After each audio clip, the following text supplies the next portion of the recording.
যারা অশ্লীল কিছু দেখেন, দেখার সময় এই হাদিসটা মাথায় আনবেন। কি কয় নবীজি দেখেন, তিরমিজি শরীফের 2429 নম্বর হাদিস। নবীজি বলেন, আতাদরুনা মা আখবারুহা, তোমরা কি জানো জমিনের বৃত্তান্ত কি, জমিন কি বলে দিবে? সাহাবীরা বললেন, আল্লাহ আর তার নবী ভালো জানেন।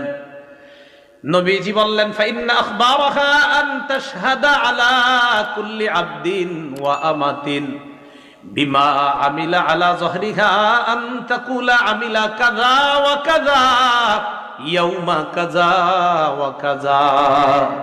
নবীজি বলেন, জমিন এইভাবে বৃত্তান্ত বর্ণনা করবে, আতুশাল অমুক এলাকার অমুক বান্দা ওই সময় এতটা বাজে অমুক দোকানের সামনে দাঁড়িয়ে টেলিভিশনের মধ্যে অশ্লীল সিনেমা দেখছে, মাবুদ আমি জমিন তার বিরুদ্ধে সাক্ষী দিয়ে দিলাম, তোমার কাছে বিচার চাই।